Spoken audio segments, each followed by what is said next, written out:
First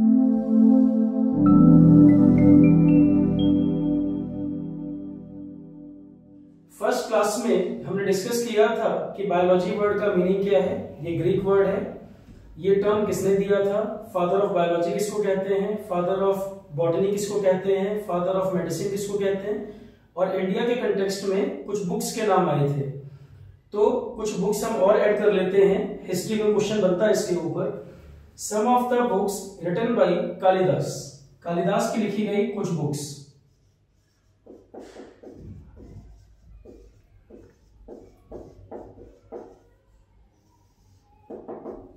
Kalidas की लिखी हुई कुछ बुक्स। ये गुप्ता डायनेस्टी में एक रूलर थे चंद्रगुप्त विक्रमादित्य। विक्रमादित्य जो राजा होते थे वो एज अ टाइटल यूज करते थे। सन से खुद को कंपेयर करते थे, सूर्य से खुद को कंपेयर करते थे, तो खुद को टाइटल देते थे विक्रमादित्य। तो चंद्रगुप्त विक्रमादित्य जो उज्जैन के राजा थे, उनके जो नौरत्न थे उनमें एक का नाम कालिदास। तो कालिदास, ये चंद्रगुप्त विक्रमादित्य, एक चंद्रगुप्त मौर्य हैं, वो दूसरे थे, वो पहले थे। चंद्रगुप्त मौर्य बिफोर क्राइस्ट, ये काफी पुरानी बात है। जबकि चंद्रगुप्त विक्रमादित्य ये एडी में है। एडी वर्ड का मतलब होता है एनो डोमिनी, क्योंकि जो कैलेंडर होता है क्राइस्ट का जब बर्थ हुआ वो रेफरेंस ईयर है। क्राइस्ट के बर्थ से पहले का ईयर बिफोर क्राइस्ट, और क्राइस्ट के बर्थ के बाद का ईयर है एनो डोमिनी। तो चंद्रगुप्त विक्रमादित्य एनो डोमिनी में थे, क्राइस्ट के बर्थ के बाद की बात है। और जो इसमें चंद्रगुप्त मौर्य थे वो क्राइस्ट के बर्थ के पहले, मतलब बिफोर क्राइस्ट। तो कालिदास ये कोर्ट में किनके थे? चंद्रगुप्त विक्रमादित्य।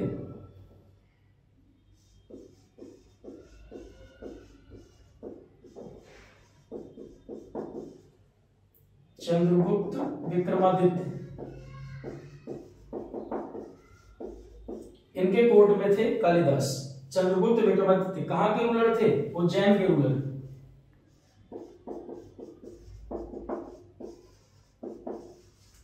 उज्जैन के रूलर। उज्जैन शिप्रा नदी के किनारे बसा हुआ सिटी है। कुंभ मेला यहां भी लगता है। कुंभ इंडिया में 4 जगहों पर लगता है। देखो, एक होता है पूर्ण कुंभ।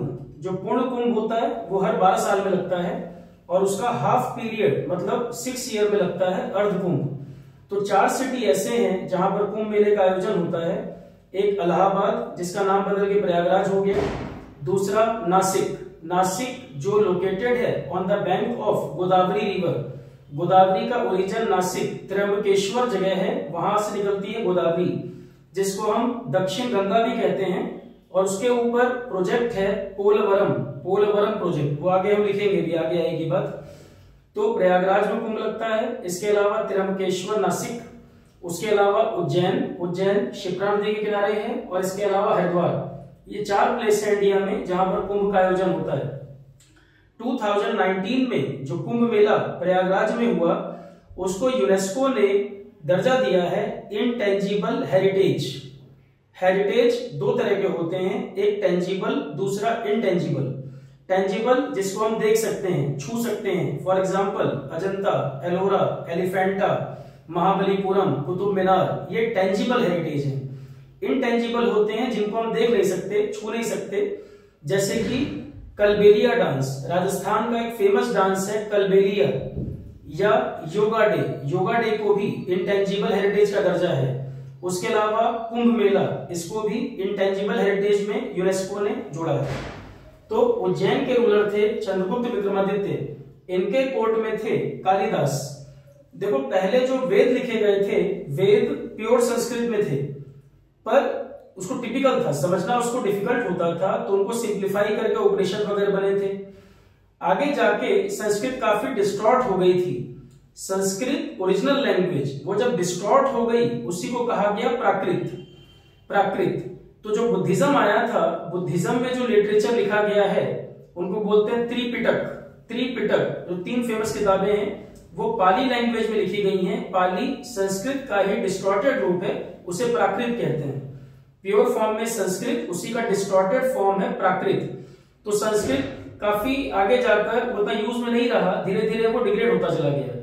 फिर आगे जाकर चंद्रगुप्त विक्रमादित्य के टाइम पे, जो काफी बाद की बात है, गुप्ता एम्पायर जब आया काफी बाद में, एडी में, तो गुप्ता एम्पायर में दोबारा संस्कृत लैंग्वेज पे काफी वर्क हुआ, क्योंकि कालिदास का जो लिटरेचर है वो संस्कृत है मेनली।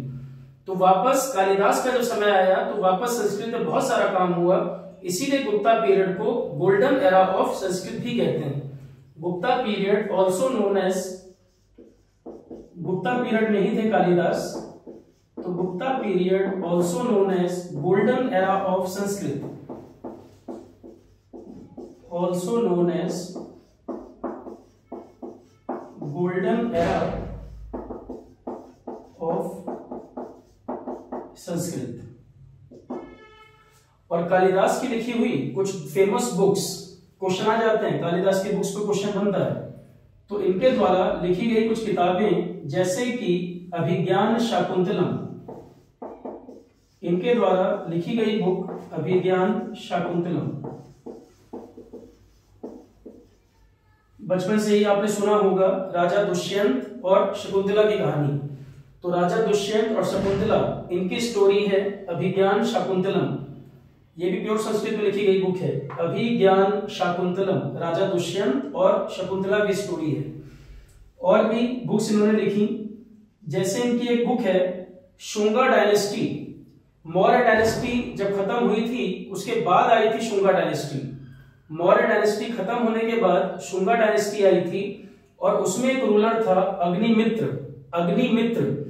तो अग्निमित्र की स्टोरी है एक book Malvika Agnimitram, Malvika Agnimitram.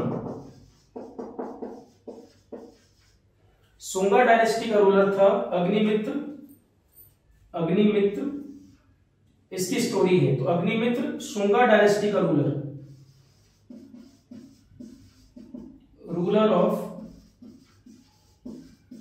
Shunga dynasty,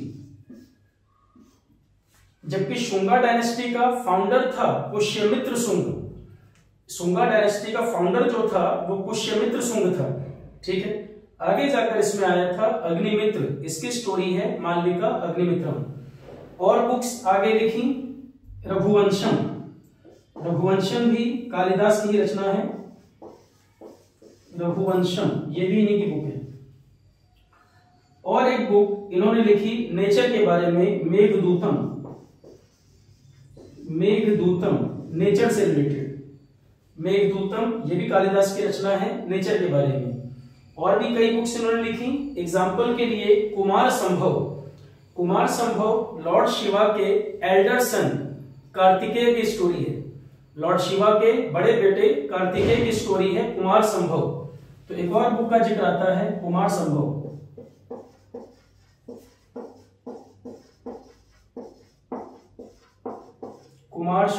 story of Kartikeya,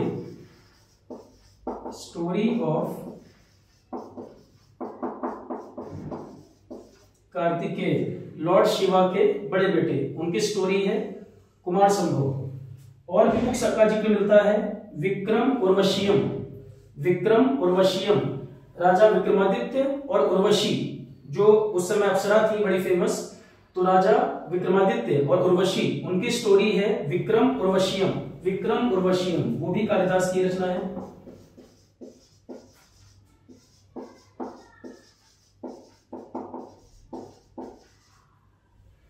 Vikram उर्वशीयम, तो देखिए फेमस किताबें कितनी, 4 ये लिखी, 2 ये हो गई 6। और एक किताब है ऋतु संहार, और एक बुक है ऋतु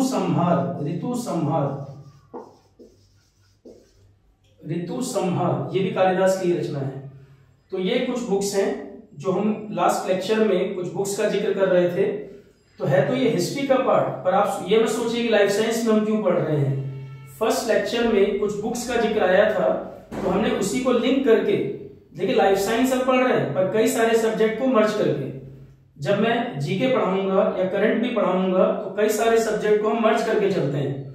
ऐसा नहीं है कि हम लाइफ साइंस पढ़ रहे हैं तो सिर्फ बायो की बात करेंगे, जहां पर भी लिंक आएगा जितना ज्यादा हम कवरेज कर सकेंगे उसको मिक्स करके चलेंगे, ठीक है। तो इंडिया की कुछ फेमस बुक्स के बारे में बात आई थी, और भी बुक्स आगे हम बात करेंगे। तो ये कालिदास की रचनाएं, यहां से भी क्वेश्चन बनता है। अब हमारा फिर आगे का पार्ट लाइफ साइंस कंटिन्यू करते। तो कुछ बुक्स के बारे में हमने जिक्र किया था पिछली क्लास में जो यहाँ पर कंप्लीट हुआ। अब आगे हम प्रोसीड करते हैं लाइफ साइंस का आगे का एरिया। एक बार देख लीजिए, सारी चीजें क्लियर हो गई हैं। यहाँ पर कालिदास चंद्रगुप्त विक्रमादित्य के कोर्ट में थे। इनके दरबारी जो 9 रत्न थे उनमें से एक थे विक्रमादित्य, उज्जैन के रूलर। विक्रमादित्य उपाधि होती थी, टाइटल होता था, राजा अपने को सन से कंपेयर करता था। अभिज्ञान शाकुंतलम इनकी बुक है, शकुंतला और राजा दुष्यंत की कहानी। मालविका अग्निमित्रम, शुंगा डायनेस्टी का रूलर अग्निमित्र, जबकि शुंगा डायनेस्टी का फाउंडर था पुष्यमित्र शुंग। मौर्य डायनेस्टी के बाद शुंगा डायनेस्टी आई थी। रघुवंशम, मेघदूतम, नेचर के बारे में। गुप्ता पीरियड को गोल्डन एरा ऑफ संस्कृत कहते हैं क्योंकि ये सारी रचनाएं प्योर संस्कृत में की गई। कुमार संभव, विक्रम उर्वशीयम, ऋतु संहार, ये सब बुक्स हैं इनकी कालिदास की। अब इसके आगे वापस हम बायो पार्ट पे आते हैं। ये कंप्लीट हो गया।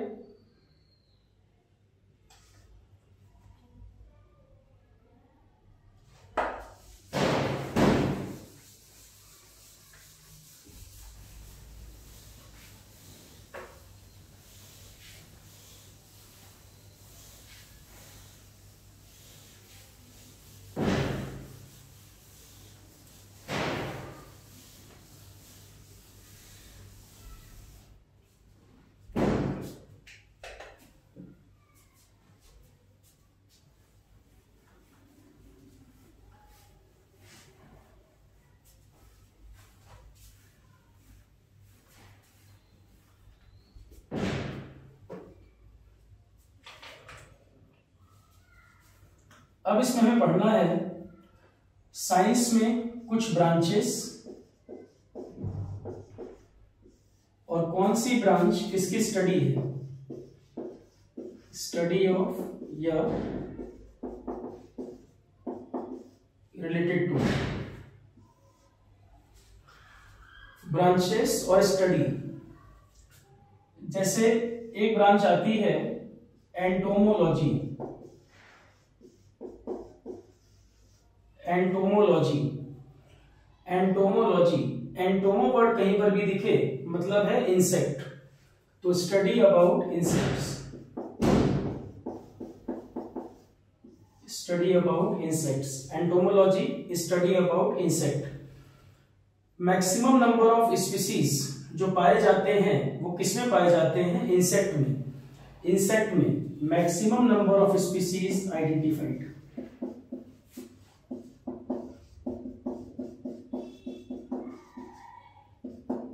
Maximum number of species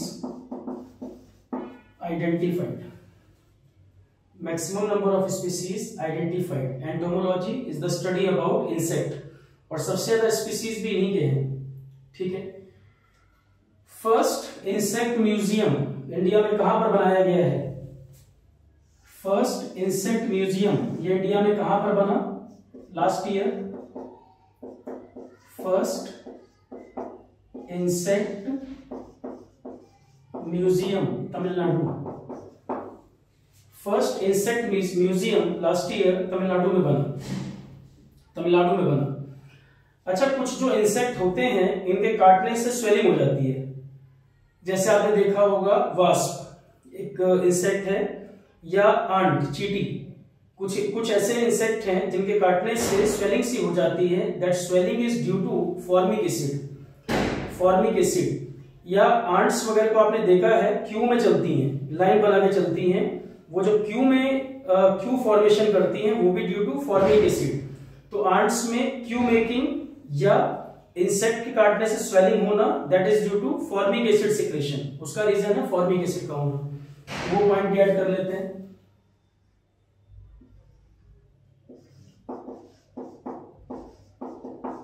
aunt bite और insect bite cause swelling due to formic acid। तो आंट बाइट और insect bite cause swelling due to formic acid.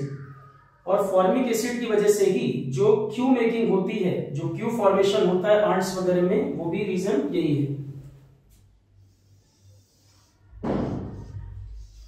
Responsible for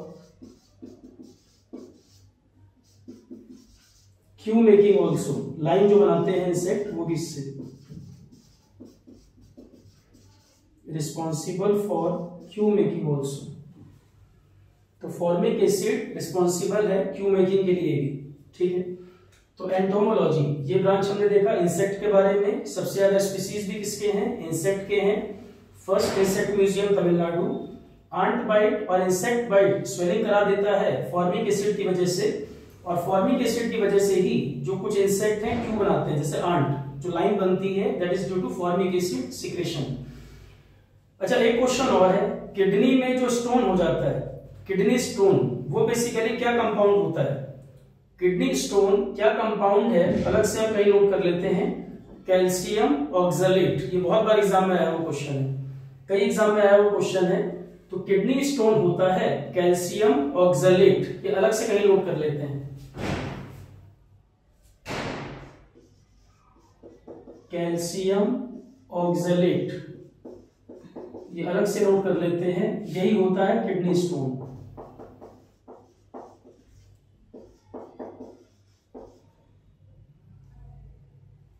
अब किडनी का बॉडी में क्या फंक्शन है वो सब हम आगे देखेंगे, आगे के चैप्टर्स में आएगा। तो कैल्शियम ऑक्सलेट ही होता है किडनी स्टोन, अलग से इसको हाईलाइट कर लो।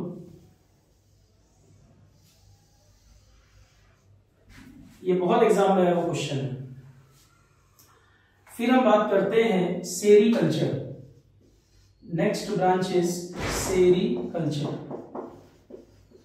सेरीकल्चर, सेरीकल्चर क्या चीज है? देखो, लॉजी वर्ड का मतलब होता है स्टडी। लॉजी वर्ड जहां पर आता है इसका मतलब है स्टडी, तो इंसेक्ट के बारे में स्टडी करना एंटोमोलॉजी। और जहां पर कल्चर वर्ड आता है, कल्चर, उसका मतलब है खेती। जैसे आप कहते हो एपीकल्चर, एपीकल्चर, कल्चर मतलब हो गया यहाँ पर मधुमक्खी पालन जो कर रहे हैं, एपीकल्चर मतलब मधुमक्खी पालन। सेरीकल्चर जो रेशम की खेती करते हैं, रेशम के जो कीड़े होते हैं उनको जो ग्रो कराते हैं, गांव वगैरह में आपने देखा होगा आजकल काफी ग्रो कर रही है चीजें, तो जो रेशम को ग्रो कराते हैं, रेशम के कीड़े वीड़े पालते हैं, सेरीकल्चर, सेरीकल्चर। तो ये सिल्क को और ज्यादा प्रोड्यूस करने के लिए है, सिल्क को बढ़ाने के लिए। तो सेरीकल्चर है सिल्क ग्रोथ के बारे में, मतलब रेशम की खेती कह लो, सिंपल वर्ड में कहें तो रेशम की खेती, सेरीकल्चर। अब पॉइंट ये है, सिल्क बेसिकली ये जो फाइबर है ये होता क्या है? सिल्क क्या फाइबर है ये, इसमें क्या चीज है? Silk is nothing but protein. Silk होता है प्रोटीन, सिल्क है प्रोटीन, और इस प्रोटीन का नाम है फाइब्रोइन। फाइब्रोइन, सिल्क प्रोटीन है फाइब्रोइन। आगे और भी प्रोटीन हम देखेंगे, मिल्क में कौन सा प्रोटीन होता है, एग में कौन सा प्रोटीन होता है, हेयर में कौन सा प्रोटीन होता है, वो आगे बात होगी। तो सिल्क होता है प्रोटीन, और इस प्रोटीन का नाम है फाइब्रोइन। और प्रोटीन का स्ट्रक्चर अगर आप देखेंगे तो इसमें कार्बोक्सिलिक ग्रुप भी होता है और अमाइन ग्रुप भी होता है। प्रोटीन कंटेन करता है कार्बोक्सिलिक ग्रुप भी और अमाइन ग्रुप भी। मतलब बेसिकली प्रोटीन में क्या क्या कॉन्स्टिट्यूएंट होते हैं, क्या क्या चीजें प्रोटीन के अंदर पाई जाती हैं? Carbon, oxygen, nitrogen, hydrogen. Clear? तो protein contains carboxylic group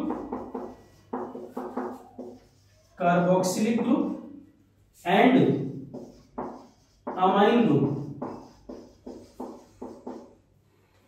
amine group, तो प्रोटीन के स्ट्रक्चर में कार्बोक्सिलिक ग्रुप भी है और अमाइन ग्रुप भी है। कार्बोक्सिलिक का मतलब COOH, COOH, और अगर स्ट्रक्चर देखें तो इस तरह से बनता है C डबल बॉन्ड OOH, ठीक है। और अमाइन मतलब NH2 ग्रुप। तो अगर आपसे कोई पूछ बैठे कि कैसा भी प्रोटीन, उसके बेसिक कॉन्स्टिट्यूएंट क्या होते हैं, प्रोटीन मेनली क्या क्या कंटेन करता है, तो प्रोटीन में चार चीजें तो होंगी ही होंगी। कार्बन, ऑक्सीजन, नाइट्रोजन, हाइड्रोजन, ये प्रोटीन के बेसिक कॉन्स्टिट्यूएंट हैं। इसके अलावा क्या क्या होगा वो बात की बात है, पर यह तय है कि प्रोटीन के अंदर CONH ये तो पक्का होगा ना, मतलब प्रोटीन के स्ट्रक्चर में कार्बन, ऑक्सीजन, नाइट्रोजन, हाइड्रोजन, ये चीजें तो होंगी। अब प्रोटीन का स्ट्रक्चर कैसा बनता है, किसने ये स्ट्रक्चर दिया था, उसको नोबेल मिला था मेडिसिन में, वो सब आगे हमको पढ़ना है। अभी तो हम सेरीकल्चर की बात कर रहे हैं। तो सेरीकल्चर है सिल्क के बारे में। सिल्क प्रोटीन होता है, इस प्रोटीन का नाम है फाइब्रोइन। कोई भी प्रोटीन उसके अंदर कार्बोक्सिलिक ग्रुप और अमाइन ग्रुप दोनों ही प्रेजेंट होते हैं। कार्बोक्सिलिक का मतलब C+OH एंड अमाइन का मतलब NH2। तो बेसिक कॉन्स्टिट्यूएंट क्या क्या होंगे प्रोटीन में, कार्बन, ऑक्सीजन, नाइट्रोजन, हाइड्रोजन। इसी प्रकार आपसे कोई पूछ बैठे कि कार्बोहाइड्रेट के अंदर बेसिक कॉन्स्टिट्यूएंट क्या होते हैं, सबसे कॉमन कार्बोहाइड्रेट जो आप जानते हो ग्लूकोज। देखो कार्बोहाइड्रेट मतलब सुगर्स, कार्बोहाइड्रेट मतलब सुगर्स। ओज वर्ड जहां पर सुनते हो, ओज, जितने कार्बोहाइड्रेट हैं ज्यादातर में आपको ओज वर्ड सुनाई देगा। Glucose, fructose, maltose, lactose, galactose, sucrose, तो ओज वर्ड आया ना, ओज इंडिकेट कर रहा है कार्बोहाइड्रेट को। और जिनमें एज वर्ड आ जाए, एज, ASE, वो इंडिकेट करता है एंजाइम को, एंजाइम को। तो ओज वर्ड अगर आ जाए, ये वर्ड अगर लगा है ओज, तो ये कार्बोहाइड्रेट को रिप्रेजेंट कर रहा है। और अगर एज वर्ड आ रहा है तो ये एंजाइम को रिप्रेजेंट कर रहा है। तो इससे आपको हेल्प हो जाएगी याद रखने में, याद रखने में आसान हो जाएगा थोड़ा। अब अगला पॉइंट हमारा आता है, तो सेरीकल्चर सिल्क है, सिल्क के बारे में, और प्रोटीन होता है। सिल्क फाइबर कुछ इंसेक्ट हैं जो बनाते हैं, सिर्फ सिल्क मॉथ नहीं, और भी इंसेक्ट हैं ऐसे जो सिल्क का सिक्रेशन करते हैं। जैसे कि स्पाइडर भी सिल्क बनाती है, स्पाइडर भी सिल्क का सिक्रेशन करती है, कम लोग जानते हैं इस चीज को। अकेला बॉम्बिक्स मोरी, सिल्क मोथ, रेशम का कीड़ा अकेला ऐसा नहीं है जो सिल्क फाइबर बनाता हो, और भी कुछ इंसेक्ट होते हैं जो सिल्क फाइबर सिक्रेशन करते हैं, ठीक है। पर हम लोग जो रेशम की बात कर रहे हैं वो इंसेक्ट को, उसको बोलते हैं silk moth, silk moth, caterpillar है ना, इसको हम बोलते हैं सिल्क मॉथ। तो सिल्क जो मॉथ होता है, जो बनाता है इसको, इसका नाम है बॉम्बिक्स मोरी। सिल्क मॉथ है बॉम्बिक्स मोरी, बॉम्बिक्स मोरी। और जो ये मोथ ग्रो करता है, जैसे बटरफ्लाई है या सिल्क मॉथ है, इनकी लाइफ में अलग अलग फेजेस होते हैं, जैसे मॉस्किटो वगैरह भी। तो जब ये ग्रो करते हैं, इनकी लाइफ में अलग अलग स्टेजेस आती हैं। सबसे पहले होता है एग, फिर होता है लार्वा, फिर होता है कोकून। यहां पर देखें तो एग, फिर लार्वा, फिर कोकून, उसके बाद जाके बनता है एडल्ट मोथ, ठीक है। तो क्या मतलब हुआ इस बात का,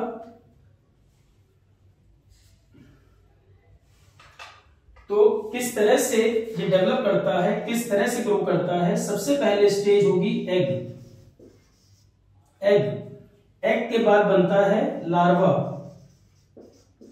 लार्वा, लार्वा के बाद बनता है कोकून। कोकून क्या चीज है, ये एक कवरिंग है, एक केस है। जैसे अंडा होता है ना, अंडे के अंदर ऑर्गेनिज्म रह रहा है, उस तरह से कवरिंग होती है, केस होता है इस तरह का, इस तरह का केस है। और इसके अंदर जो वो बन रहा है, कैटरपिलर जो तैयार हो रहा है, इसको बोलते हैं प्यूपा, प्यूपा कहते हैं इसको। कोकून इंसेक्ट का नाम नहीं है, कोकून ये कवरिंग है। कोकून का मतलब ये आउटर कवरिंग, केस, जैसे सोप केस होता है, वो साबुनदानी जो बोलते हो साबुन रखने के लिए, तो साबुनदानी है कोकून, और उसके अंदर जो साबुन है वो प्यूपा है। तो इसी तरह से कोकून है कवरिंग, और उसके अंदर रह रहा है प्यूपा, ये ऑर्गेनिज्म है। आगे जाके एडल्ट मोथ बन जाएगा। तो कोकून के बाद फिर स्टेज आ जाएगी एडल्ट। इस पूरे स्टेज में कहां पर शुरू होता है सिल्क का सिक्रेशन, कहां पर हमें सिल्क फाइबर मिलना शुरू हो जाएगा। प्यूपा बनाता है silk fibre inside the cocoon, pupa ही बनाता है silk fibre inside the cocoon, ये क्वेश्चन है। Pupa secretes silk fibre inside the cocoon, यही से हमको सिल्क मिलना स्टार्ट हो जाएगा। और ये जो मेन रेशम का जो कीड़ा है, जो रेशम तो हमने बताया कि कुछ इंसेक्ट और भी बनाते हैं, पर जो हम सिल्क जानते हैं, जो हम रेशम यूज करते हैं या जानते हैं, वो किस ट्री के ऊपर सिक्रेशन होता है? मलबेरी। मलबेरी मतलब शहतूत का पेड़, ये सिक्रेशन होता है सिल्क का मलबेरी ट्री के ऊपर। ठीक है, लिखिए, ये तो बेटा दे सब, कंप्लीट है बात।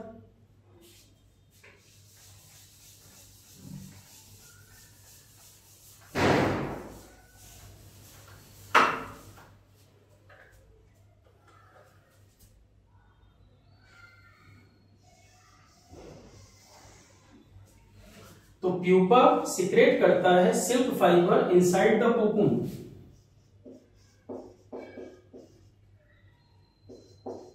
प्यूपा सिक्रेट्स, सिक्रेट्स का मतलब बनाना, प्यूपा सिक्रेट्स सिल्क फाइबर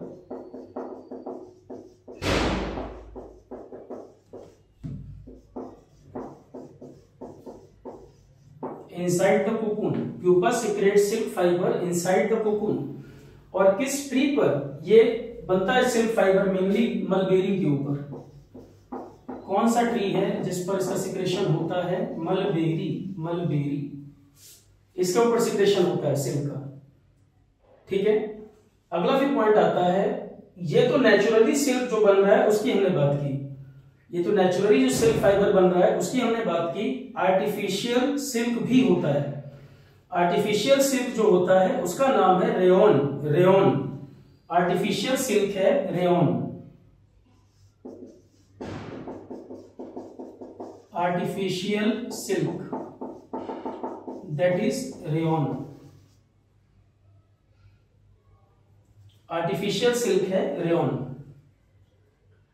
अब सिल्क की तो बहुत सारी वैरायटीज हैं, कई सारी फेमस वैरायटीज हैं, जैसे कि सिल्क की फेमस वैरायटीज, सिल्क की फेमस वैरायटीज जैसे कि एरी, ERI एरी, मूगा, टशर, कांचीवरम,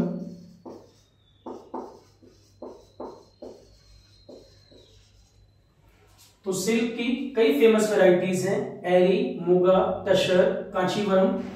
कांचीवरम तमिलनाडु में एक छोटा सा टाउन है, कांचीपुरम। तमिलनाडु में एक छोटी सी जगह है कांची, उसके नाम पर है ये कांचीवरम। तो तमिलनाडु में एक छोटा सा टाउन है, वहां का फेमस है ये बहुत। कांचीवरम सिल्क तमिलनाडु में एक छोटा सा टाउन है, कांचीपुरम बोलते हैं, वहां पर फेमस है कांचीवरम सिल्क। तो ये समझ पाए हम सिल्क कहां से बात शुरू हुई थी, यहां तक हमने कंप्लीट किया। सिल्क का ओरिजिन, ये इंडिया में किस कंट्री से आया था? सिल्क, सिल्क इंडिया में आया था चाइना से, इसका ओरिजिन चाइना से है। और एंशिएंट टाइम में भी, काफी पहले भी चाइना सिल्क का ट्रेड करता था। सिल्क प्रोडक्शन में आज भी वर्ल्ड में टॉप पर है चाइना, सेकंड नंबर पे है इंडिया। टॉप प्रोड्यूसर वर्ल्ड में सिल्क का चाइना, सेकंड नंबर पे इंडिया। और हमारे यहाँ स्टेट वाइज प्रोडक्शन अगर देखें तो स्टेट वाइज हमारे यहाँ सबसे ज्यादा प्रोडक्शन है सिल्क का कर्नाटका का, और सेकंड नंबर में अभी Andhra Pradesh. Silk production Karnataka state में टॉप पर है और आंध्र सेकंड पर चल रहा है। सेंट्रल सिल्क बोर्ड कहां पर है? सेंट्रल सिल्क बोर्ड कर्नाटका सबसे ज्यादा प्रोडक्शन करता है, तो आंसर इज बेंगलुरु। बेंगलुरु है। आई होप यहां तक कंप्लीट हो गया होगा सब चीज। आगे बढ़े।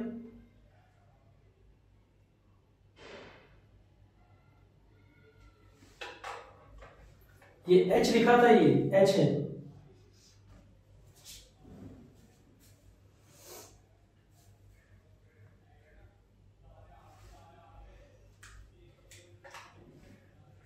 अब नेक्स्ट पार्ट है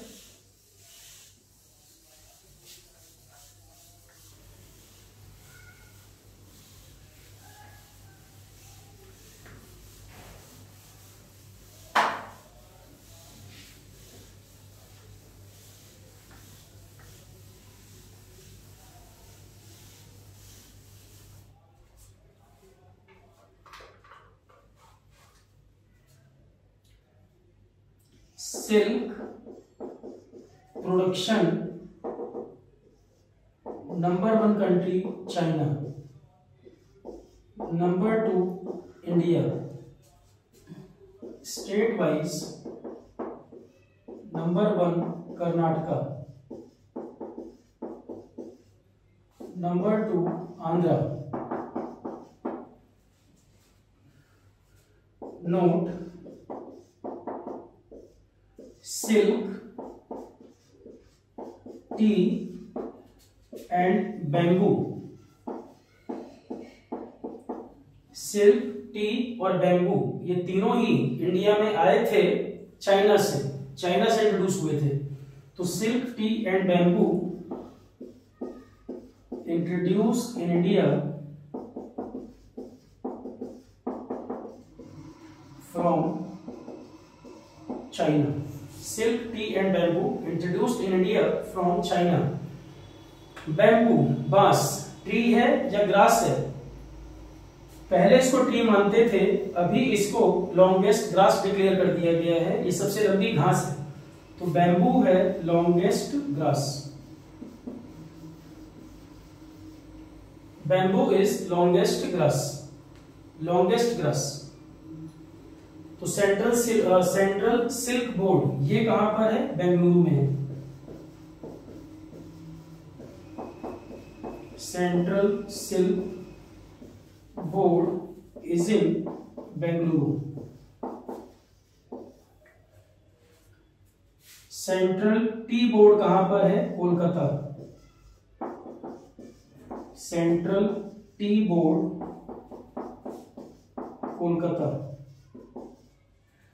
ऐसे ही सेंट्रल टोबैको बोर्ड,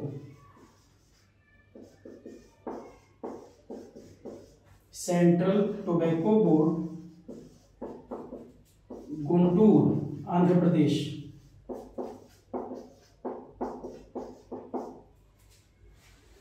तो central silk board Bengaluru, central tea board Kolkata, central tobacco board Guntur Andhra. इसके बाद फिर पॉइंट आता है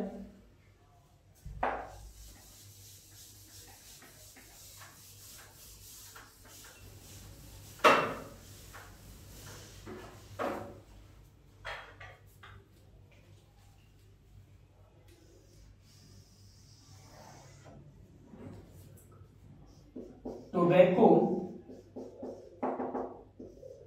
इंट्रोड्यूस्ड इन इंडिया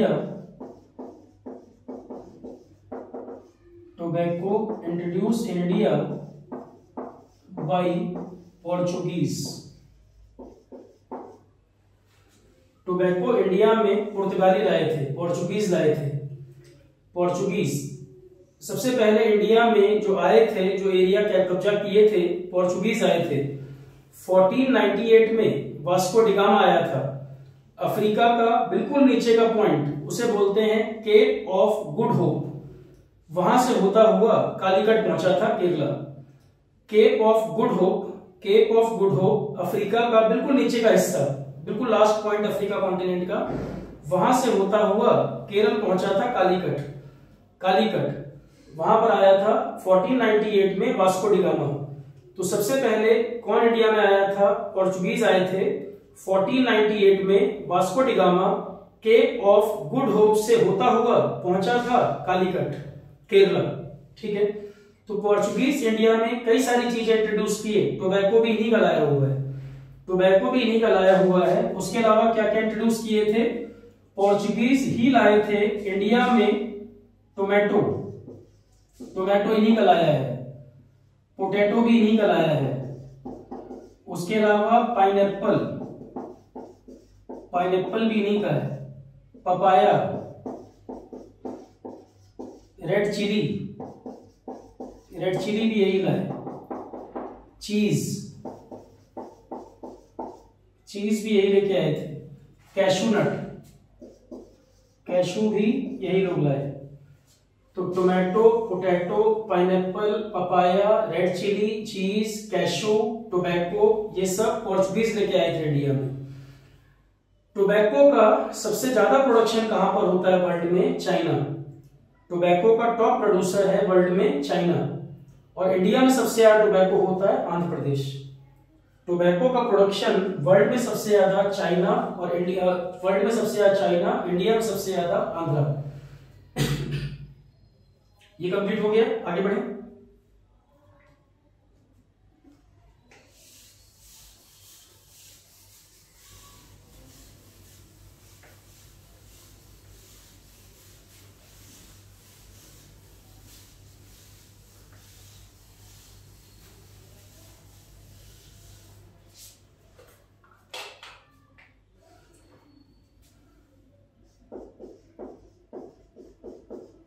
टोबैको का production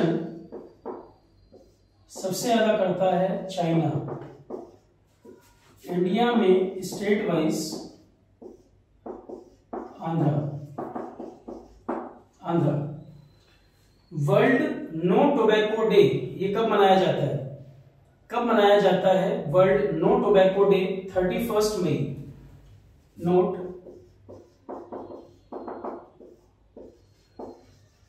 world no tobacco day 31 मई। वर्ल्ड नो टोबैको डे 31 मई। और एक क्वेश्चन, बीड़ी जो बनाई जाती है, बीड़ी जो बनती है उसमें कौन सी लीव्स यूज होती हैं? बीड़ी बनाने में कौन सी लीव्स का इस्तेमाल होता है? तेंदू लीव्स। तेंदू, बीड़ी मेकिंग में tendu leaves use. Tendu leaves use. Tendu, bidi बनाने में तेंदू की लीव का इस्तेमाल करते हैं। ठीक है। अब इसमें एक पॉइंट है, ये पोटैटो।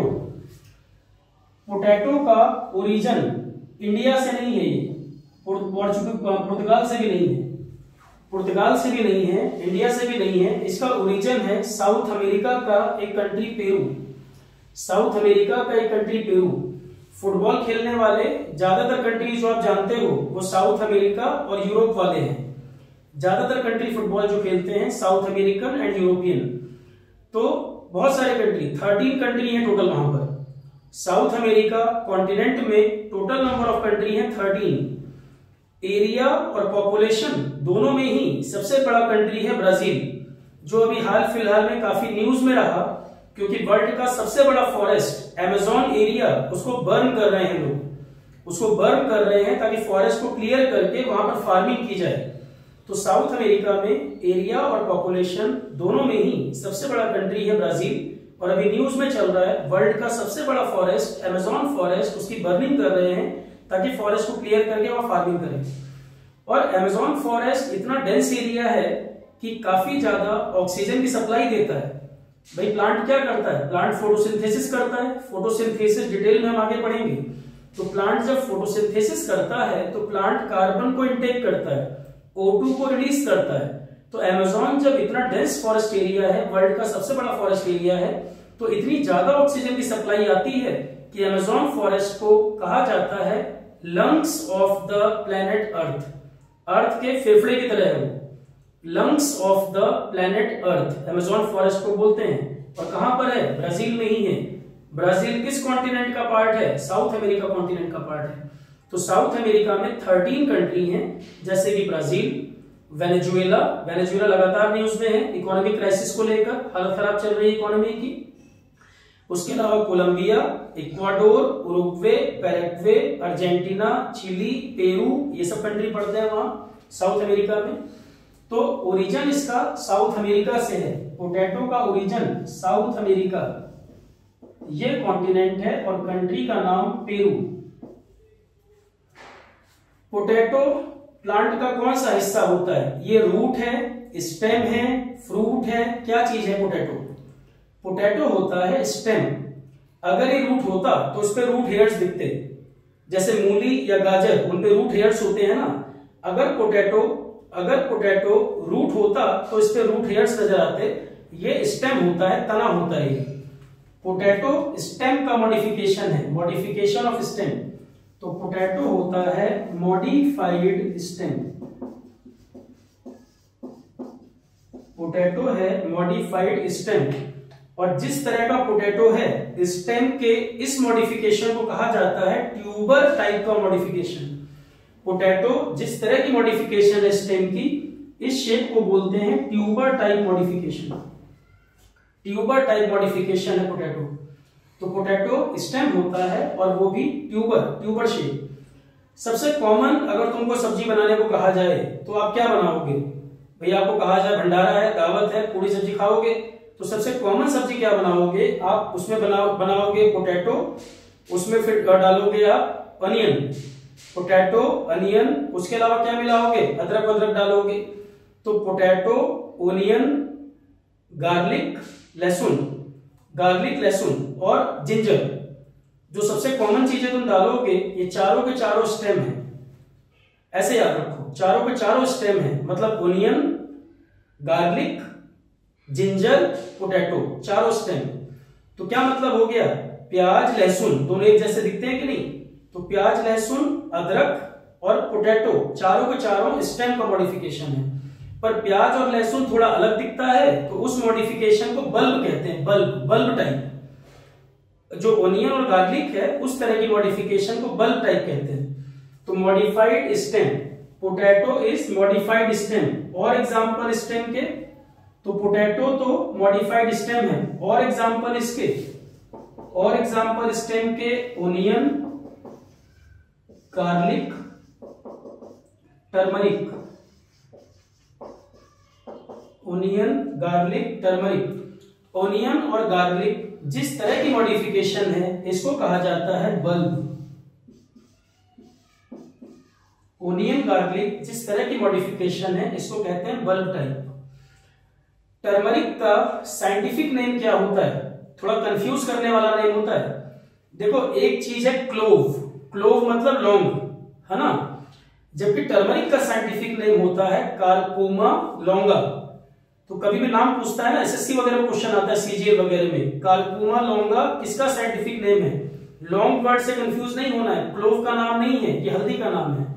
तो टर्मरिक का साइंटिफिक नेम होता है कारकुमा लौंगा। टर्मरिक का साइंटिफिक नेम कारकुमा लौंगा। ठीक है, तो बात चल रही थी टोबैको के बारे में।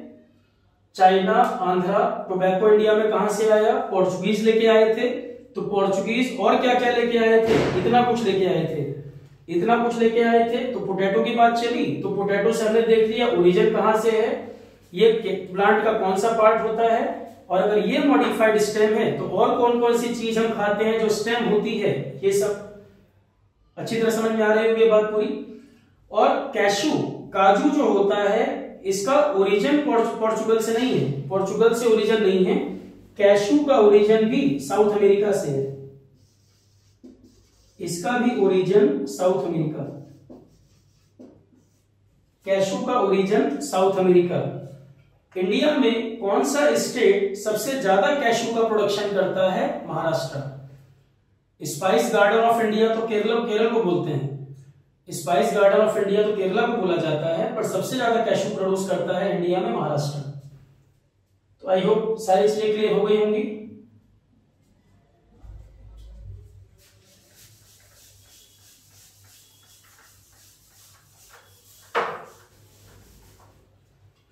Maximum cashew producing state Maharashtra.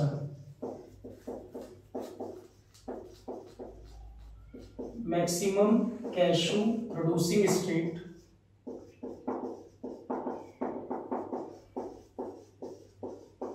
Maharashtra.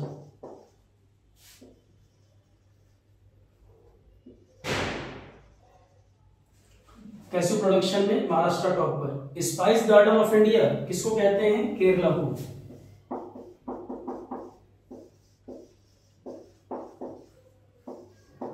Spice garden of India Kerala. Natural rubber का सबसे ज्यादा प्रोडक्शन इंडिया में किस स्टेट में? Kerala.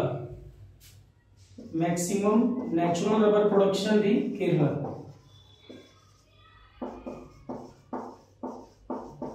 Maximum natural rubber production इसमें भी केरला। तो सिल्क से बात शुरू हुई थी, उससे होते हुए हम टोबैको तक पहुंच गए और भी कई सारी इंफॉर्मेशन हमने कवर कर ली। इसके बाद बात आती है सिल्क के बारे में, और कोई पॉइंट हमारा रह गया क्या? तो सेंट्रल सिल्क बोर्ड बेंगलुरु लिख लिया था हमने, सारे पॉइंट कंप्लीट हो गए। चाइना का जो प्रेसिडेंट है अभी सी जिनपिंग, इसका ड्रीम प्रोजेक्ट है वन बेल्ट वन रोड। इसी प्रोजेक्ट का दूसरा नाम है सिल्क रोड प्रोजेक्ट, जो चाइना से लेकर सेंट्रल एशिया से होते हुए अफ्रीका और यूरोप को कनेक्ट कर रहा है। वन बेल्ट वन रोड या इसी का दूसरा नाम सिल्क रोड प्रोजेक्ट है, जो सेंट्रल एशिया से होकर अफ्रीका और यूरोप तक कनेक्ट कर रहा है। इसके दो पार्ट हैं, एक लैंड से क्रॉस कर रहा है और एक वाटर से गुजर रहा है। एक सी रूट है और एक लैंड रूट है, दो पार्ट बना रहा है वो। तो वन बेल्ट वन रोड के दो कंपोनेंट हैं, एक लैंड से होता हुआ और दूसरा सी रूट से होता हुआ। तो वन बेल्ट वन रोड या उसी का दूसरा नाम सिल्क रोड किस कंट्री का प्रोजेक्ट है? चाइना का प्रोजेक्ट है। ये मिटा दें सब। तो सिल्क रिलेटेड जितनी बात है, चाहे वो करंट अफेयर हो, चाहे हिस्ट्री हो, चाहे वो लाइफ साइंस का पार्ट हो, एक साथ ही कंप्लीट करते चलो। ये मिटा दें।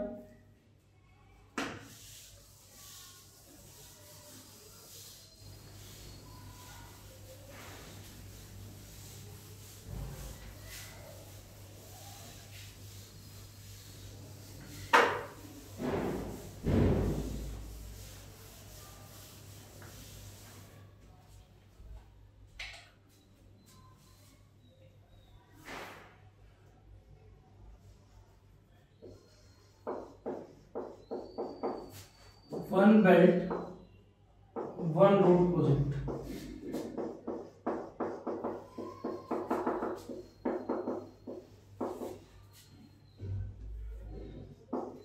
started by China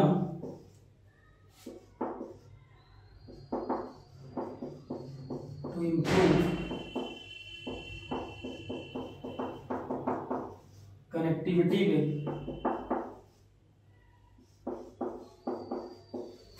Central Asia,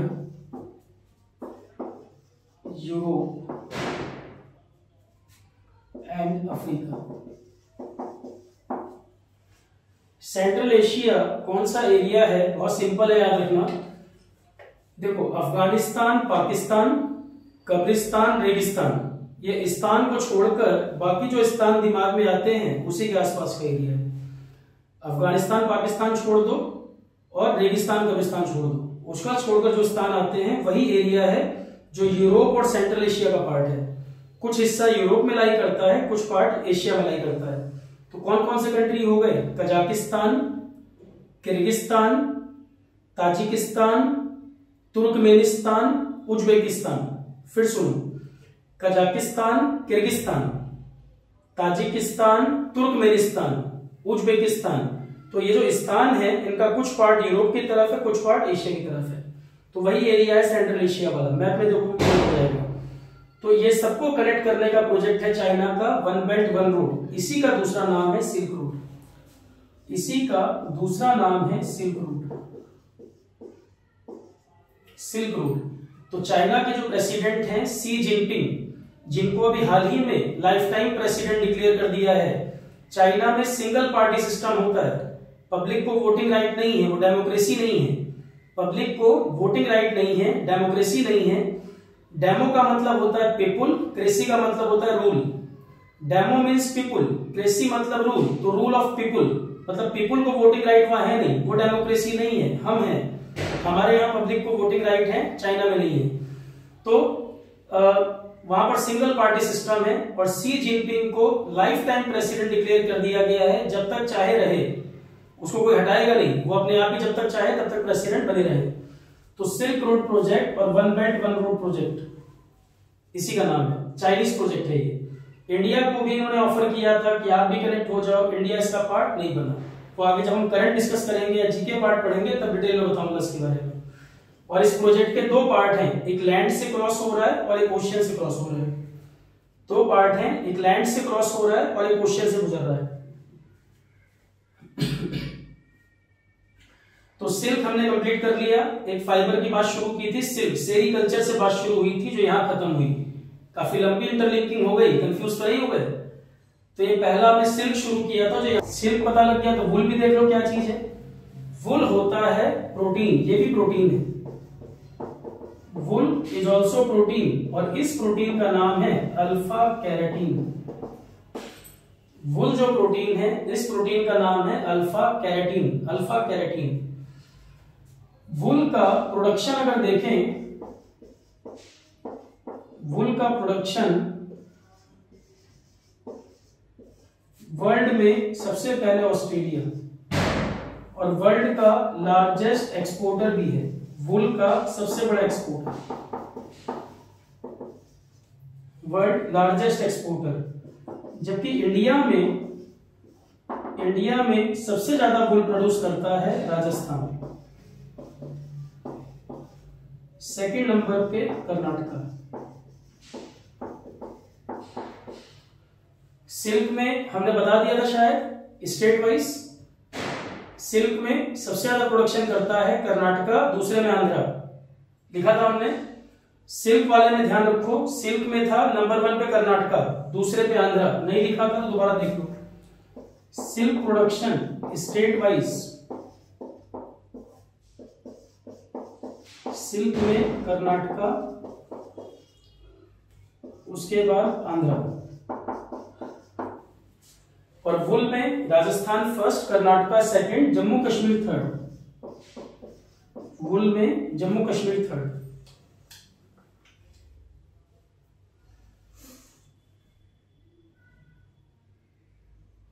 बैठ जाओ, आगे बढ़े। देखो ये कंप्लीट हो गई बात। अब वुल की कुछ वैरायटीज होती हैं, वुल की कुछ वैरायटीज हैं, उनके नाम देखते हैं। ये बता दे sir.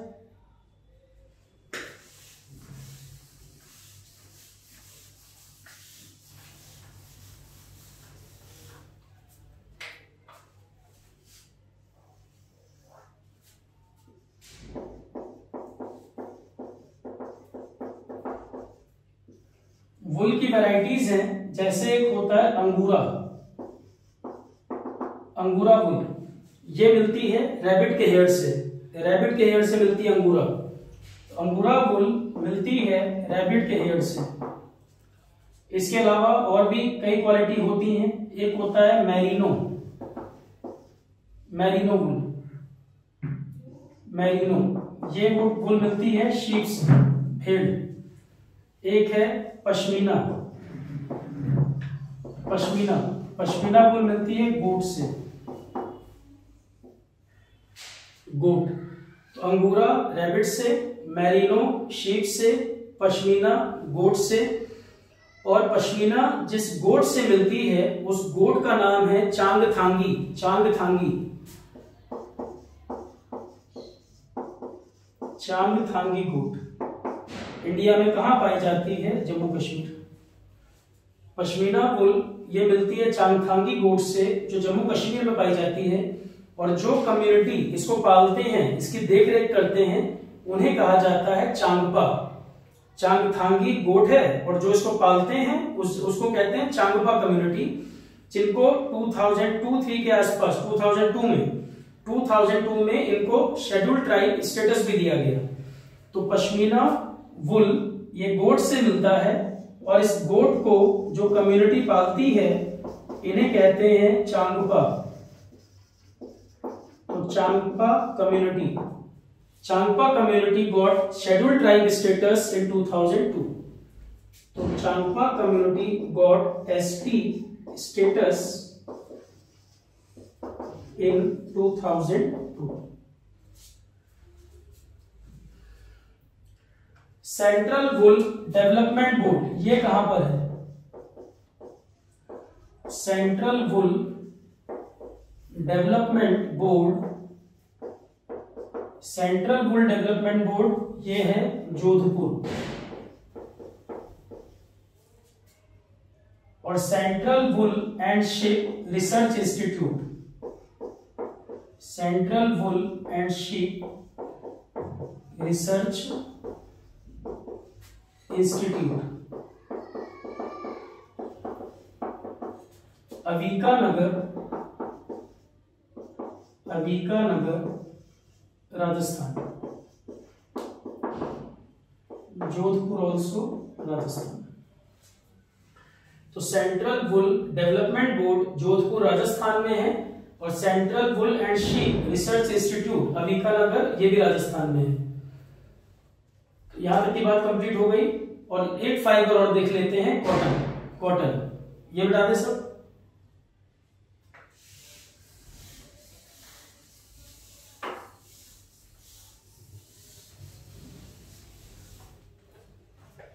Next fibre cotton.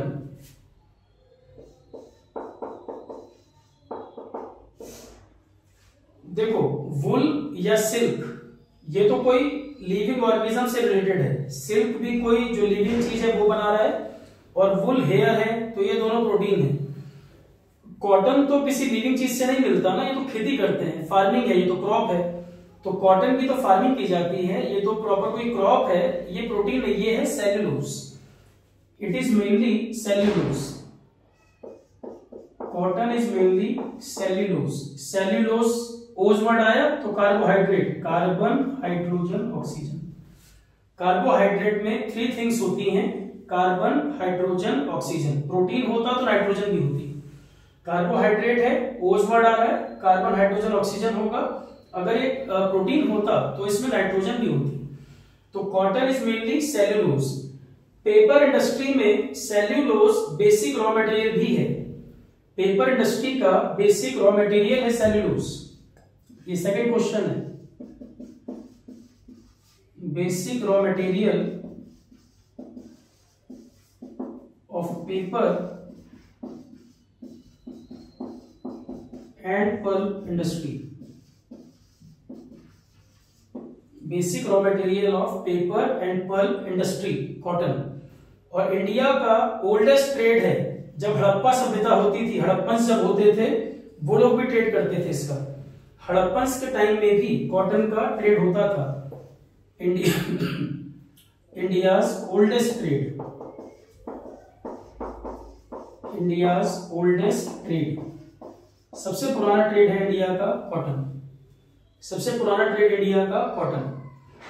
Cotton cultivation किस तरह की सॉइल में किया जाता है? Black soil.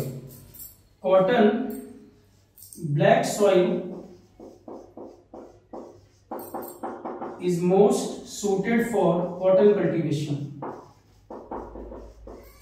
Black soil is most suited for cotton cultivation.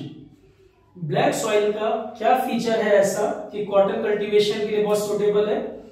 Cotton जहां पर हम लगाते हैं उसको वाटर बहुत ज्यादा होल्ड करता है। ब्लैक सॉइल रिटेन करता है वाटर को in moderate amount. Excessive water या डेफिशिएंसी ऑफ वाटर, ये दोनों ही क्रॉप को स्पॉइल कर देगा। तो ब्लैक सॉइल का मेन फीचर है it retain water in moderate amount. Moderate amount में वाटर चाहिए कॉटन के लिए, यही फीचर है ब्लैक सॉइल का, इसलिए ये सुटेबल है। ब्लैक सॉइल के बनने का मेन रीजन ये वॉल्केनिक इरप्शन, लावा इरप्शन। देखो वॉल्केनो के अंदर जो मैटर होता है उसे कहते हैं मैग्मा। Magma MAGMA, magma. ये मैग्मा जब इरप्ट होके बाहर आता है तब हम इसे लावा कह देते हैं। वॉल्केनो के अंदर इसको मैग्मा कहते हैं, जब ये इरप्ट होके बाहर आता है तब हम इसे लावा कहते हैं। अब ये लावा कभी सॉलिडिफाई होगा, सॉलिडिफाई होगा तो बना देगा सेडिमेंट्री रॉक्स, अवसादी चट्टानें। जब लावा सॉलिडिफाई होगा तो बना देगा सेडिमेंट्री रॉक्स, अवसादी चट्टानें। इनके एग्जाम्पल हैं जैसे कि limestone, sandstone, shale rocks. Sedimentary rock का एग्जाम्पल है लाइमस्टोन, सैंडस्टोन, शेल, सॉरी गलत उल्टा बता दिया मैंने, 1 मिनट। अब सेडिमेंट्री नहीं, इग्नियस रॉक। इग्नियस रॉक, फिर सुनो दोबारा से रिपीट करते हैं इसको। तो वॉल्केनो के अंदर जो मैटर है उसे कहते हैं मैग्मा। वॉल्केनो के अंदर जो मैटर है उसे हम कहते हैं मैग्मा। ये मैग्मा जब बाहर आएगा तब इसे लावा कहते हैं। लावा जब सॉलिडिफाई होगा तब बना देगा इग्नियस रॉक। वो मैं गलती से सेडिमेंट्री बोल गया, सेडिमेंट्री नहीं, इग्नियस रॉक। इग्नियस रॉक का मतलब आग्नेय चट्टानें बोलते हैं हिंदी में। इग्नियस रॉक, इग्नियस, आग्नेय चट्टानें। आगे हम पढ़ेंगे फिर से इसके बारे में। अभी कंफ्यूज नहीं होना। तो लावा सॉलिडिफाई होके बना देगा इग्नियस रॉक। इग्नियस रॉक आगे जाकर फिर कन्वर्ट होगी ब्लैक सॉइल में। इग्नियस रॉक आगे जाके फिर कन्वर्ट होंगी ब्लैक सॉइल में। लाइमस्टोन सैंडस्टोन यहाँ पर नहीं है, वो सेडिमेंट्री का केस है, वो अलग कहानी है पूरी पूरी। वो मैं कुछ किसी और फ्लो में था, वो गलत पॉइंट में बोल गई। तो लावा सॉलिडिफाई होके बनाएगा इग्नियस रॉक और वो फिर आगे जाके कन्वर्ट होगा ब्लैक सॉइल में। इंडिया में कॉटन कल्टीवेशन सबसे ज्यादा कहां पर है? गुजरात। सबसे ज्यादा प्रोड्यूस करता है गुजरात। पॉइंट ध्यान रखिएगा, लावा सॉलिडिफाई होके इग्नियस रॉक बनाता है, सेडिमेंट्री नहीं। ये स्पेलिंग है, देखो, आग्नेय चट्टान।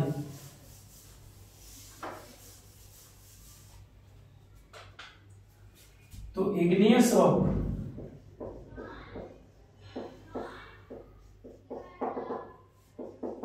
फॉर्म होती हैं ड्यू टू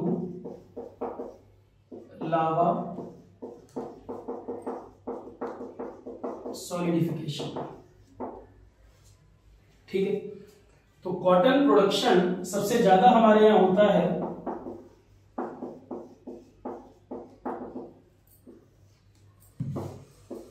वर्ल्ड में। तो इंडिया टॉप पर आ गया है कॉटन प्रोडक्शन में, इंडिया टॉप पर आ गया है और चाइना सेकंड हो गया है।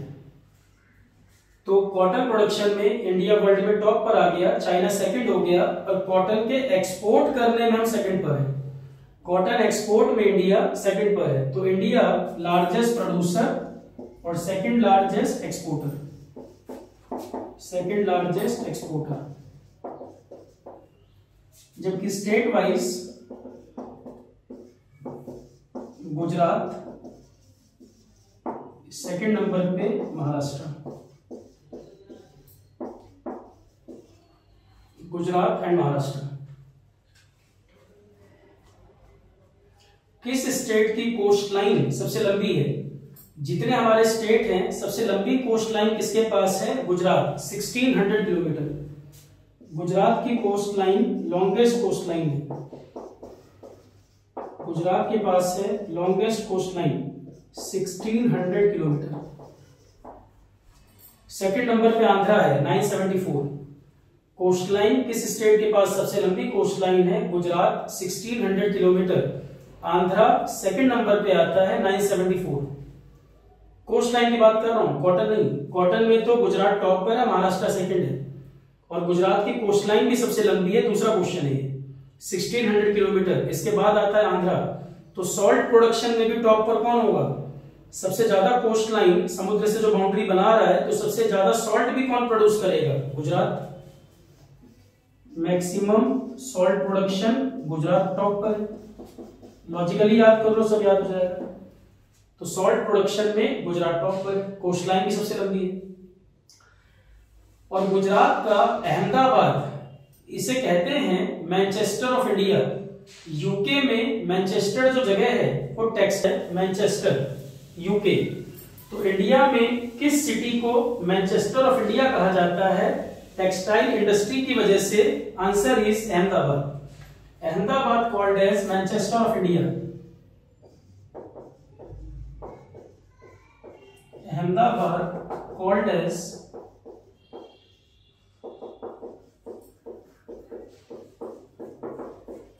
Manchester of India.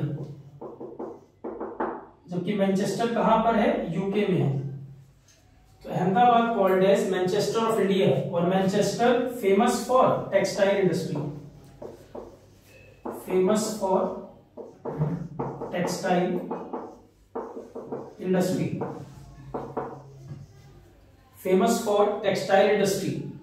और टेक्सटाइल इंडस्ट्री सबसे ज्यादा लेबर कहीं पर लगती है, तो यही इंडस्ट्री है। Most labour industry. Most labour intensive industry. सबसे ज्यादा लेबर की जरूरत कहीं पड़ती है, तो यहीं पर most labour intensive industry textile.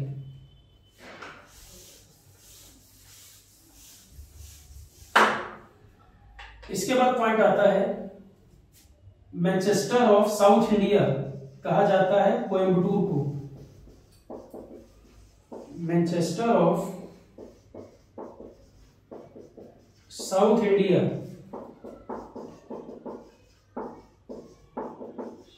Coimbatore Tamil Nadu, Manchester of UP,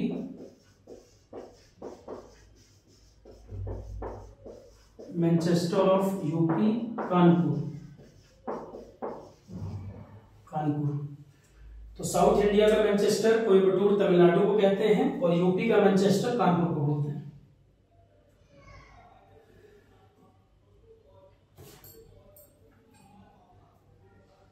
I hope समझ आ गया होगा यहां तक पूरी बात। यहां पर अब देखें,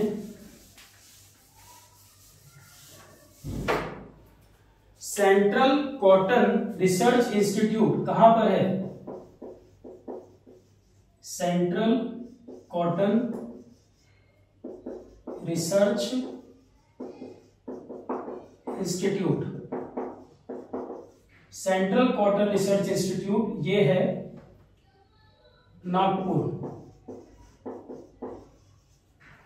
central cotton research institute Nagpur यहां पर है। और नागपुर ही ब्रिटिशर्स के टाइम पर 0 माइल सेंटर, जहां से सेंटर लेते थे, इंडिया के डिस्टेंस नापते थे, 0 माइल सेंटर ब्रिटिशर्स के टाइम पर कहां पर लिया गया था? नागपुर। वहीं से अलग अलग पॉइंट के डिस्टेंस देखते थे। तो नागपुर 0 माइल सेंटर जो है इंडिया का, वो भी यही, ब्रिटिशर्स इसी को मानते थे 0 माइल सेंटर, नागपुर। तो central cotton research institute Nagpur में है और 0 माइल सेंटर वो भी यहीं पर है। रेलवे की डबल डायमंड क्रॉसिंग, रेलवे की डबल डायमंड क्रॉसिंग, 2 लाइनें जहां मिक्स हो रही हैं, दोनों लाइनें क्रॉस कर रही है, दूसरे को इंटरसेक्ट कर रही हैं, डबल डायमंड क्रॉसिंग कहां पर है? वो भी नागपुर। डबल डायमंड क्रॉसिंग ये भी नागपुर में है, रेलवे का डबल डायमंड क्रॉसिंग, 2 रेलवे लाइनें इंटरसेक्ट कर रही हैं यहां पर। तो डबल डायमंड क्रॉसिंग कहां पर है? ये भी नागपुर में है।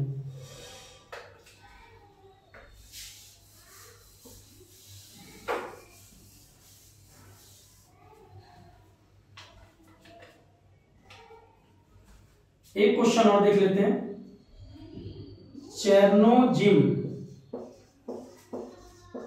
चेरनोजिम सॉइल, जैसी हमारी ब्लैक सॉइल है उसी तरह की फेमस सॉइल चेरनोजिम, ये कहां पाई जाती है? जैसी हमारी ब्लैक सॉइल है उससे कुछ सिमिलर सॉइल चेरनोजिम, ये सॉइल पाई जाती है यूक्रेन में। Chernozem soil similar to black soil पाई जाती है यूक्रेन, जो यूएसएसआर का पार्ट हुआ करता था पहले, सोवियत संघ बोलते थे ना, सोवियत संघ, यूनियन सोवियत सोशलिस्ट रिपब्लिक, आगे जाके वो 15 पार्ट में ब्रेक हो गया था। सेकेंड वर्ल्ड वॉर के टाइम पे यूएसएसआर हुआ करता था, union Soviet socialist Republic, USSR, जो बहुत पावरफुल कंट्री था। 1991 में क्रिसमस के दिन, 1991 क्रिसमस के दिन वो 15 पार्ट में डिवाइड हो गया था। 15 पार्ट में रशिया प्लस 14 कंट्रीज, और उन 14 कंट्रीज में एक कंट्री यूक्रेन भी था। तो चेरनोजिम सॉइल ब्लैक सॉइल से सिमिलर यही पाई जाती है। एक लास्ट क्वेश्चन और देख लेते हैं। राइस का प्रोडक्शन इंडिया में सबसे ज्यादा कहां पर है? राइस प्रोडक्शन वर्ल्ड में सबसे ज्यादा चाइना, सेकेंड नंबर पे इंडिया। स्टेट वाइज प्रोडक्शन कहां पर सुनते रहते हैं? मच्छी भात, हमेशा बोलते रहते हैं ना मच्छी भात। तो फिश और राइस दोनों प्रोडक्शन में वेस्ट बंगाल टॉप पर, फिश और राइस दोनों में वेस्ट बंगाल टॉप पर है। तो state wise West Bengal top. और राइस के एक्सपोर्ट में इंडिया टॉप पर आ गया, वर्ल्ड का सबसे बड़ा एक्सपोर्टर राइस में इंडिया, ठीक है। कॉटन में हम सबसे बड़े प्रोड्यूसर हैं पर सेकंड नंबर पे एक्सपोर्टर है, चाइना हमसे ज्यादा कर रहा मान लो। तो कॉटन में हम सबसे बड़े प्रोड्यूसर हैं पर सेकंड नंबर के एक्सपोर्टर हैं। एक्सपोर्ट में चाइना सेकंड है, चाइना फर्स्ट है कि नहीं देखना पड़ेगा, पर कॉटन में प्रोडक्शन हमारा सबसे ऊपर है, सेकंड नंबर पे हम एक्सपोर्टर है।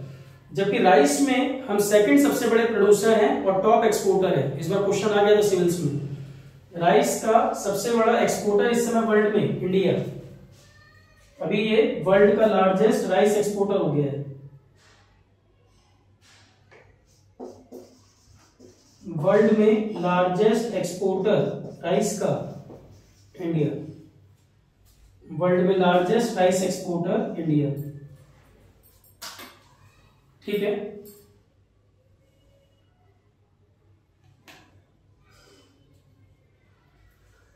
राइस रिसर्च इंस्टीट्यूट कहां पर है? राइस रिसर्च इंस्टीट्यूट, एक क्वेश्चन और लिख लेते हैं, कटक, उड़ीसा का कटक, नेताजी सुभाष चंद्र बोस का birth place. Central rice research institute, central rice research institute Cuttack, Orissa, birth place of Subhash Chandra Bose.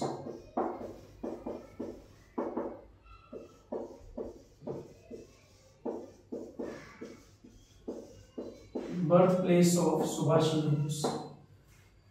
तो central rice research institute Cuttack, Orissa, birth place of Subhash Chandra Bose. और करंट का एक क्वेश्चन है, international rice research institute, international rice research institute, इसका south Asia centre PM Modi ने 2019 में कहां पर इनॉग्रेट किया? इंटरनेशनल राइस रिसर्च इंस्टीट्यूट, इसका south Asia centre PM Modi ने इनॉग्रेशन किया है कहां पर? ये बना है वाराणसी, वाराणसी।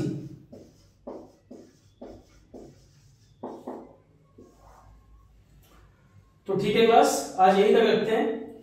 तो फर्स्ट क्लास में हमने थोड़ा बेसिक देखा था, कुछ बुक्स वगैरह के बारे में बात की थी। आज वाली क्लास में हमने काफी चीजों को इंटरकनेक्ट किया है, ज्योग्राफी, हिस्ट्री, कई सारी चीजों को, करंट अफेयर, इनको इंटरलिंक किया। ठीक है, तो सेकंड पार्ट हमारा आज, सेकंड चैप्टर आज कंप्लीट हो गया। जो भी लेक्चर आएंगे उसमें लेक्चर नंबर लिखा होगा, जैसे लेक्चर 1 पहला था, ये लेक्चर 2 हो गया आज। ठीक है, डेट है आज 27 अक्टूबर, दीपावली है। तो सेकंड लेक्चर आपका यहाँ पर कंप्लीट हो गया। एक चीज बस ध्यान रखिएगा, वो मैं पॉइंट गलती से बोल गया था कि लावा जब सॉलिडिफाई होता है तो रॉक सेडिमेंट्री नहीं इग्नियस बनाता है, वो दिमाग में कुछ और चल रही थी बात। तो लावा जब सॉलिडिफिकेशन होता है, देखो वोल्केनो के अंदर मैटर को बोलते हैं मैग्मा, मैग्मा जब बाहर आता है तो लावा, लावा सॉलिडिफाई होके इग्नियस रॉक बनेगा, सेडिमेंट्री नहीं। ठीक है, तो वो करेक्शन हमारी थी। तो यहां तक सारी चीजें कंप्लीट हो गई। ये जो पार्ट हम डिस्कस कर रहे हैं ये आपको हेल्प करेगा एसएससी एग्जाम में, जेई में भी और सीजीएल में भी। ठीक है, स्टेट के जितने भी एग्जाम होते हैं, चाहे यूपी पीसीएस हो या एमपी पीसीएस हो, कोई भी स्टेट एग्जाम, वहां पर भी ये एरिया आता है। सिविल सर्विसेज प्रीलिम्स में वहां पर भी हेल्प करेगा, क्योंकि मैं बहुत ज्यादा चीजों को मर्ज करके पढ़ा रहा हूँ। कुछ जनरल क्वेश्चन वहां पर भी आते हैं, तो कई चीजों को इंटरलिंक करके पढ़ा रहे हैं, वहां पर भी आपको हेल्प करेगा। इंजीनियरिंग सर्विसेज में ये सब्जेक्ट पहले था, अभी नहीं है। पहले ये सब्जेक्ट हुआ करता था, इंजीनियरिंग सर्विसेज में नहीं है। बाकी आपको सारे एग्जाम में हेल्प कर देगा, एनडीए में भी हेल्प करेगा, सीडीएस एग्जाम में भी हेल्प करेगा। बाकी जहां भी एग्जाम में जीएस का ये वाला पार्ट है सब में आएगा ये। अब अगली क्लास से फिर हम आगे स्टार्ट करेंगे, और भी जो ब्रांचेस बची है वो, उसके बाद फिर हमारा अगला चैप्टर आएगा सेल बायोलॉजी के बारे में। तो ठीक है class, thank you very much and all the best.